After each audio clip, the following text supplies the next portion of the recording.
Hey all, I'm here to talk about a classic PS1 game I played back when I was a littlin. Kingsley's Adventure was created by game studio Psygnosis in 1999. However, this studio closed its production and only remains open to working with Sony, creating legal filings, but has had no developers since 2012. So what is this game? Kingsley's Adventure is an action-adventure game following a fox kid who wants to become a knight of the Carrot Kingdom. His tasks require going to many villages and figuring out their problems for them. Usually though, Kingsley will just get directed to go see a certain villager to talk to and find out what he needs to do.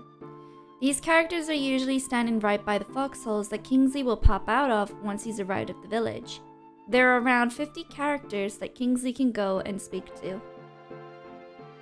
Along his quests, Kingsley is rewarded weapons along the way, such as an axe, a sword, a crossbow, and a dagger. Kingsley also gets a shield to defend and block off attacks. This is at the start of the game where Aunt Adelaide will speak to Kingsley first. So how does it start off? The game starts off with a cute puppetry show, showing off the kingdom, but also the villain of the game, Bad Custard. True knights try to stop Custard in his tracks, but Custard turns them into dark knights to take over the kingdom. Who is Bad Custard? Well, he's a rat that faked his identity as a chef, stealing the Book of Magic from the Queen. How? I have no idea. Anyway, Kingsley then enters the scene ready to start his journey. The gameplay starts in a bedroom with Kingsley looking around and approaching Aunt Adeline, who sends him on his way to Old Wrinkle, who will help him become a true knight. Kingsley then runs into Old Wrinkle, literally down the stairs, who tells him he needs to complete his training. This is the tutorial section of the game, before he can approach the king and queen. Once completed learning the gameplay mechanics such as agility, archery, and intellect, Old Wrinkle then gives Kingsley a dagger. This is the first weapon in the game. Its range is very small but can do some damage if used with speed. After that, Kingsley then approaches the king, who tells him there is trouble in Seatown, where a pirate captain Galifar is scourging the seven seas and forcing the town's trading galleon to answer to him and his masters. There are a few enemies in the game like this that Kingsley has to fight to restore peace in the villages. Seatown is literally slaved up place to do trading with a literal pirate and a crocodile. Porlock Village is being controlled by an unknown enemy along with a tyrant bull. Rosary Village has a root beer problem. Kingsley has to figure out how to cure the villagers. Cornflower, the wizard, has lost his magic cape, mostly taken by Reggie, a literal, I have no idea what character he's meant to be, a gangster, I think. And many more that unfortunately I did not get to fight during my gameplay. Whoa, hold up past me. Just to let you all know, I did actually get to finish the game after changing the emulator. Turns out it was an emulator issue, and it was causing actual problems with the game. So yeah, I got to finish the game. Although this game is E-rated, the shadow depth that is used to block out field of view and rendering characters once approached can give off a very spooky vibe of the game, especially when running around the lairs of the Dark Knights. The game also has a sense of charm, with chatty characters that actually have sound, almost similar to Animal Crossing.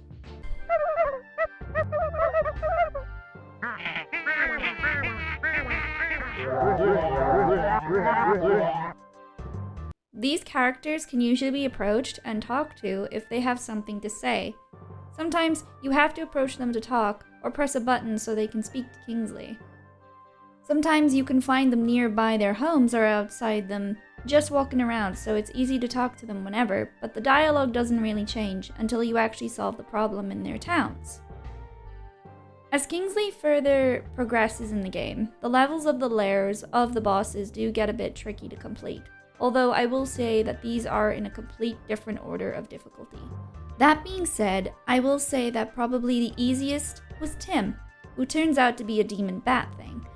The puzzles in that one are pretty easy to solve, but get to Reggie's and it's a whole different game.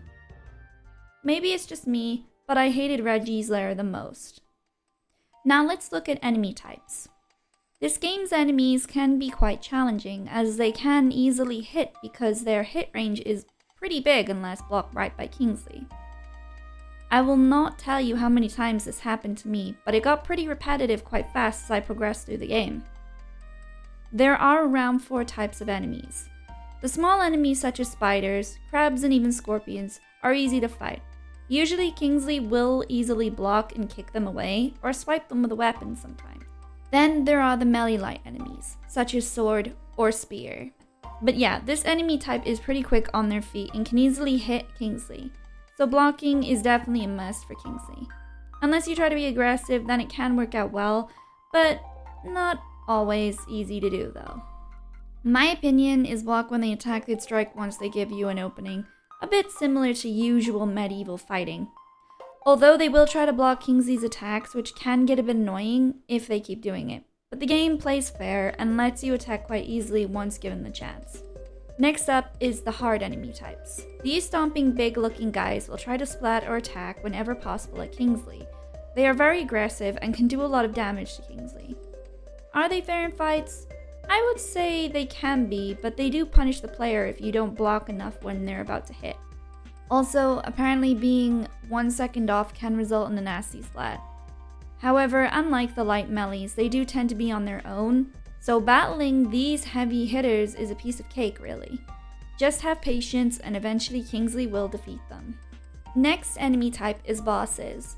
These guys play very unfairly and do anything to knock Kingsley off balance. They also attack very fast even when Kingsley tries to block. Snuff, I am looking at you.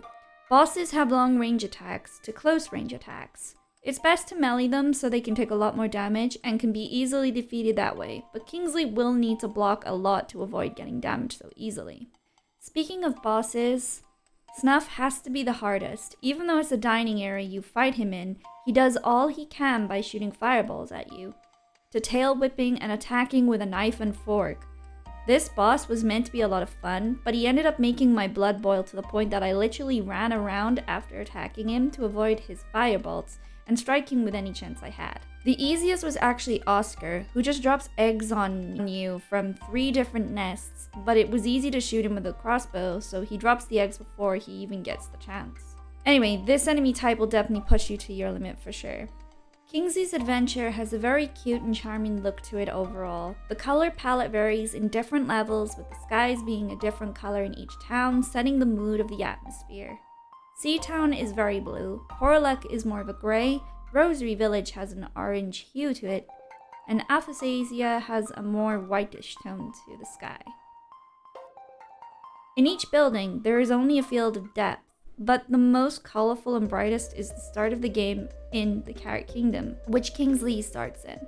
Even the houses have a charm to them, to small kitchens, tables and chairs, and a 1 bedroom in every building. Why, I honestly don't know.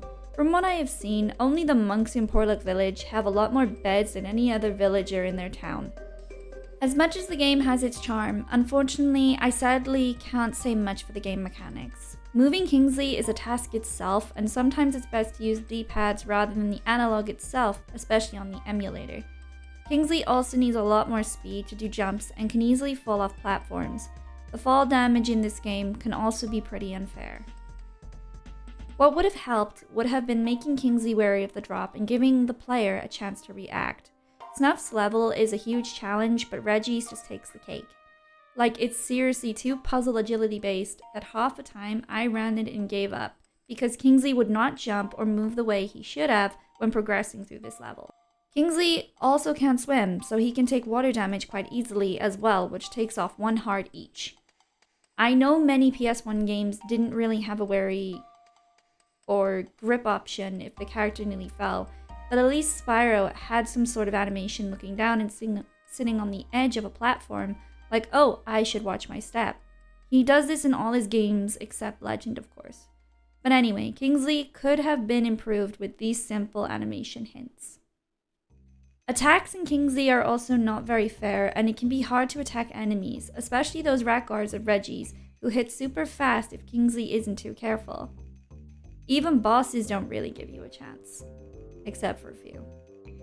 Kingsley could have been improved with a bit more time on looking at the controls and giving players a chance to react to enemies, puzzle platforms, or even drops. Considering this was E-rated, I am surprised how youngsters managed to complete this game, or if anyone under the age of 18 has even tried to beat this. But in the end, you do kind of get used to the controls. It just takes a bit more patience. So is the game quite easy to beat? I would say it is, but you do need a bit of tolerance with the stiff controls. So is Kingsley Adventure a good PS1 game? I would say yes. Although I had some struggles along the way with this game, I have honestly had a fun experience. Kingsley's Adventure is definitely a game that people should pick up and play, but don't expect it to be easy to beat.